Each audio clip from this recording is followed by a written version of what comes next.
So what have we got for you today? So one of my favorite 80s TV shows is Captain Power and the Soldiers of the Future. This was made by the Landmark Entertainment Group. The producer was also the director of Masters of the Universe in 1987. I think when I started going up to Canada, I love Canada. People out there are so wonderful, and I just love the fact that it feels more like England, where I come from originally, than it does America. As much as I love America, my heart is here since I live here. I do miss the old homeland. I miss where I was born. I remember watching Captain Power on a video, which at the time I didn't have access to the TV show, which was maybe 20 episodes, because you got sold this toy version of this, and you could shoot the TV and the little guy would come out of the cockpit, he would fly out, and you got sold this animated trench run, kind of Star Wars X-Wing fighter run down the Death Star with it.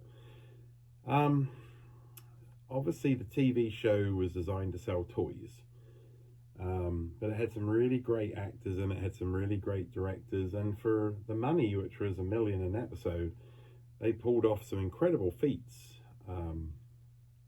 My good friend, dearly departed Walter Klassen, made some of the props for it, including the tank and Lackey.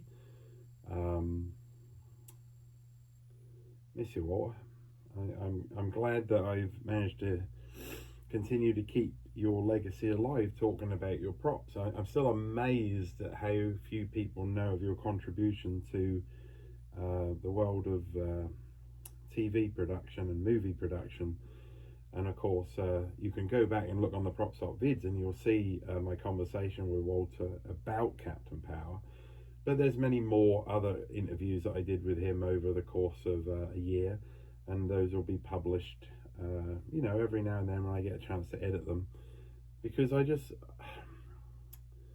it's the people that make this stuff special. And that's really why, I want to show the props off, because I've had so many good visitations of people in the business, people who are just my heroes, have made things that us fans just, somehow they clicked with us, It's not always about the budget, sometimes about the design.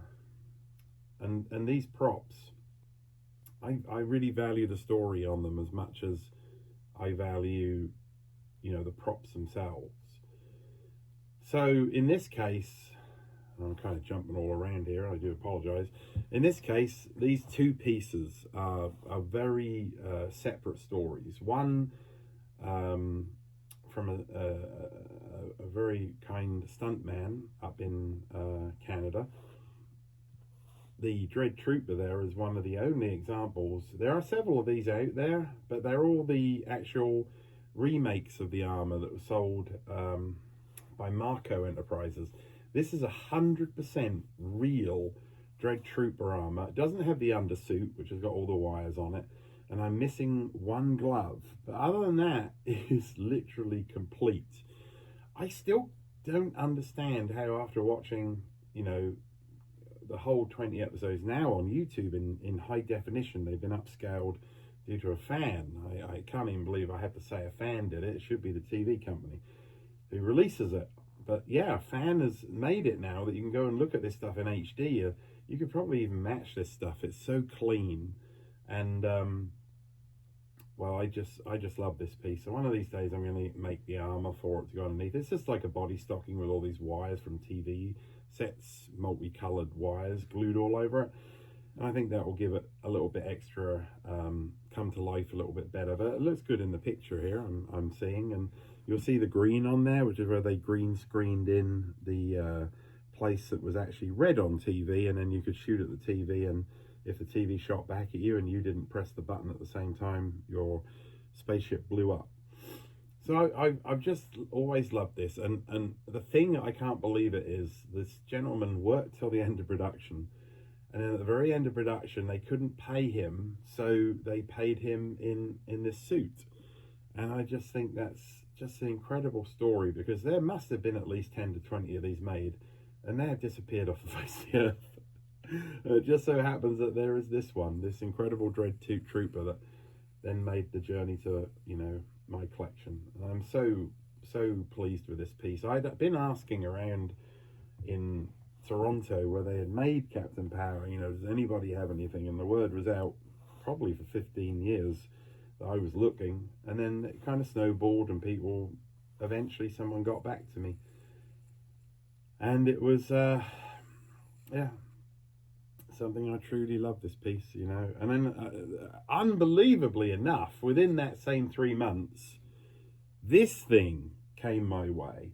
So I'm on Facebook and I'm looking, and there is an advertisement for a gentleman who has, you know, I've got the Powerjet XT7. I think someone had told him what it was, because he'd found it in an old warehouse that was being destroyed.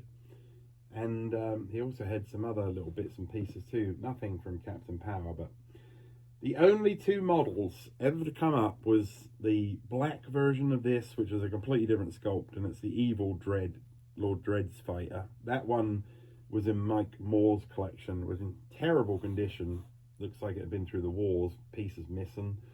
And that sold off Facebook as well years later.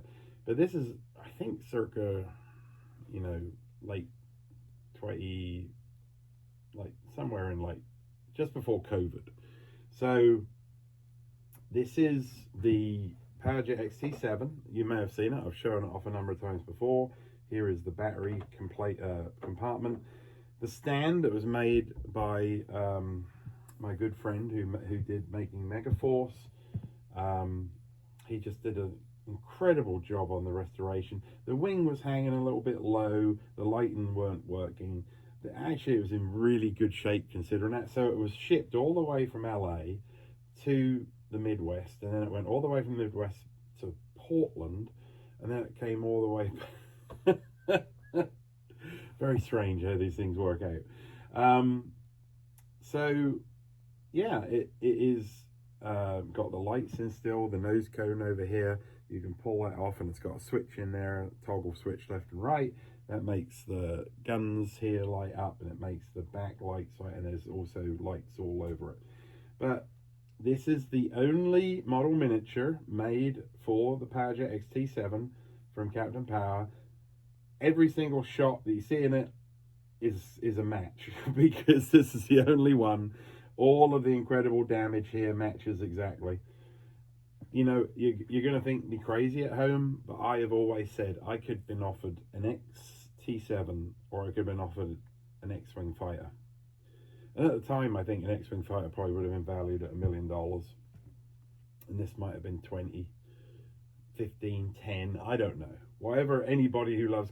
I don't know anybody who loves Captain Power like I do, so perhaps I was the only one.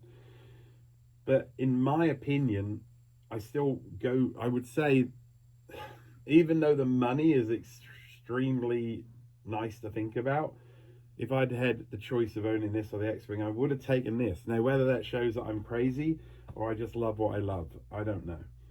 But I love this thing. I'm so pleased to have it. It is one of the centerpieces of my collection. Yeah, it's just, I can't even believe it. I probably have the biggest Captain Power, 6 pieces. 6 pieces at this point. And yet I have the biggest Captain Power collection that I know of in the world. And I'm just really proud to be the custodian for it.